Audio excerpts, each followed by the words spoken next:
Hello friends, welcome back to my channel. நான் ப்ராப்பி ரூபினி பேசுகிறேன். இன்றைக்கி பார்த்தீங்கன்னா நம்ம வந்து சூப்பரான இட்லி பொடி எப்படி ரெடி பண்ணுறதுன்னு பார்க்க போகிறோம். வேர்க்கடலை இட்லி பொடி. வேர்க்கடலை வந்து பார்த்திங்கன்னா சத்துக்கள் நிறைந்தது. குழந்தைங்களுக்கு இது அதிகமாக நம்ம கொடுக்கும்போது ப்ரோட்டீன் சத்து அவங்க உடம்புக்கு வந்து சேரும்.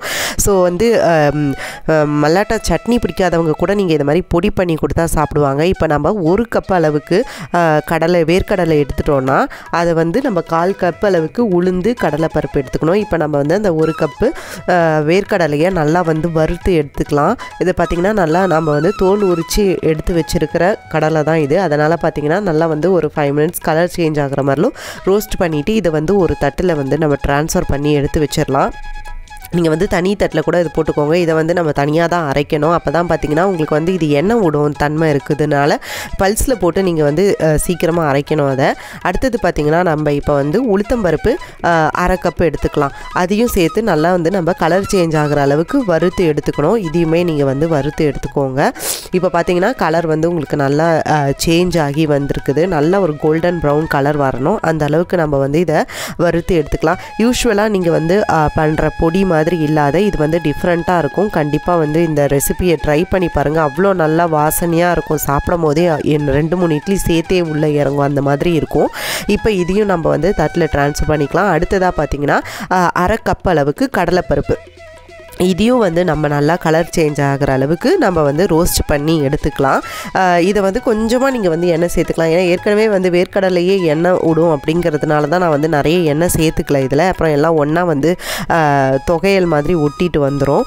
அதனால் எண்ணெய் இல்லாததான் நான் வந்து வறுக்கிறேன். நீங்கள் வேணும்னா லைட்டாக வந்து எண்ணெய் சேர்த்துக்கலாம். இப்போ பார்த்திங்கன்னா இதுவுமே கலர் நல்லா சேஞ்ச் ஆகிடுச்சு. இதை வந்து நம்ம இன்னொரு பிளேட்டில் வந்து ட்ரான்ஸ்ஃபர் பண்ணிடலாம்.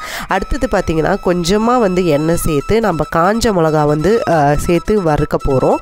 உங்கள் காரத்துக்கு ஏற்ற மாதிரி நீங்கள் வந்து காஞ்ச மிளகா சேர்த்துக்கலாம். இப்போ வந்து கொஞ்சமாக நான் வந்து எண்ணெய் சேர்த்துக்கிறேன். அதில் வந்து பார்த்திங்கன்னா என்னோடய காரத்துக்கு ஏற்ப நான் வந்து ஒரு 4-5 காஞ்ச மிளகா சேர்த்துட்டு அதுக்கப்புறம் காஷ்மீரி சில்லியும் கலருக்காக சேர்த்துக்கலாம். ஒரு துண்டு பெருங்காயமும் நான் சேர்த்து நல்லா இதை வந்து வறுத்து எடுத்துக்கிறேன். அடுத்தது பார்த்திங்கன்னா பூண்டு தேவைப்பட்டால் கொஞ்சமாக நீங்கள் கருவேப்பிலையும் நல்லா அலசிட்டு நீங்கள் காய வச்சு இதில் போட்டுக்கலாம். நான் வந்து இன்றைக்கி வெறும் பூண்டு தான் சேர்த்துருக்கேன். இதையுமே நல்லா வறுத்துட்டு நம்ம எடுத்துக்கலாம். ஃபஸ்ட்டு பார்த்திங்கன்னா உளுத்தம்பருப்பு, கடலைப்பருப்பு, பூண்டு, மிளகாய் இதெல்லாம் வந்து ஃபஸ்ட்டு நம்ம வந்து அரைச்சி எடுத்துக்கலாம். ஏன்னா இதெல்லாம் நல்லா ஹார்டாக இருக்கிறதுனால ஃபஸ்ட்டு இதை வந்து நம்ம நல்லா இந்த மாதிரி நைஸாக அரைச்சி எடுத்துட்டு அடுத்ததாக பார்த்திங்கன்னா நான் வந்து வேர்க்கடலை, அதுக்கப்புறம் இதுக்கு தேவையான அளவுக்கு உப்பு, இது எல்லாத்தையுமே சேர்த்து நான் நல்லா வந்து இது பண்ணி எடுத்துக்கிறேன். அரைச்சி எடுத்துகிட்டு இது எல்லாத்தையும் இப்போ நம்ம ஒன்றா சேர்த்து மிக்ஸ் பண்ணிக்க போகிறோம். மிக்ஸ் பண்ணிவிட்டு இதை நீங்கள் ஏர்டைட் கண்டெய்னரில் போட்டு ஸ்டோர் பண்ணி வச்சுக்கலாம். நீங்கள் வந்து கிட்டத்தட்ட 1 மாதம் 2 மாதம் கூட நீங்கள் வச்சு சாப்பிடலாம். அவ்வளோ நல்லாயிருக்கும். இதை நான் வந்து இன்றைக்கி இட்லி கூட சர்வ் பண்ணியிருக்கேன். ஸோ இட்லி வந்து நல்லா புசுன்னு சூப்பராக இருக்கிற இட்லி கூட நீங்கள் இதை சாப்பிடும் போது அவ்வளோ ஒரு அட்டகாசமாக இருக்கும் காம்பினேஷன். கண்டிப்பாக ட்ரை பண்ணி பாருங்கள். உங்களுக்கு எல்லாருக்குமே இந்த ரெசிபி பிடிக்கும். இப்போ பார்த்திங்கன்னா நம்ம இது கூட வச்சுருக்க இட்லி பொடியும் சேர்த்து நல்லா நல்லெண்ணெயோ இல்லை நெய்யோ விட்டு மிக்ஸ் பண்ணி நீங்கள் ரைஸில் கூட இதை போட்டு சாப்பிடலாம். அவ்வளோ நல்லா டேஸ்டியாக இருக்கும். கண்டிப்பாக இதை ட்ரை பண்ணி பார்த்துட்டு எப்படி இருக்குன்னு எனக்கு கமெண்ட்லேயும் மென்ஷன் பண்ணுங்கள். ஸோ இப்போ இதெல்லாம் மிக்ஸ் பண்ணிவிட்டு சர்வ் பண்ணிட்டு பார்ப்போம். இது பார்த்திங்கன்னா அவ்வளோ நல்லா சூப்பராக இருக்கும். கண்டிப்பாக ட்ரை பண்ணி பாருங்கள். இந்த வீடியோ பிடிச்சிருந்தது அப்படின்னா மறக்காமல் நம்ம சேனல்லையும் சப்ஸ்கிரைப் பண்ணிக்கோங்க. இதே மாதிரி நிறைய ரெசிபீஸ் நம்ம சேனல் அப்லோட் பண்ணியிருக்கேன். அதோட பிளேலிஸ்ட்டுமே நீங்கள் போய் செக் பண்ணி பார்க்கலாம். இந்த வீடியோ பிடிச்சிருந்தது அப்படின்னா மறக்காமல் லைக், ஷேர் அண்ட் சப்ஸ்கிரைப் பண்ணிக்கோங்க. தேங்க்யூ.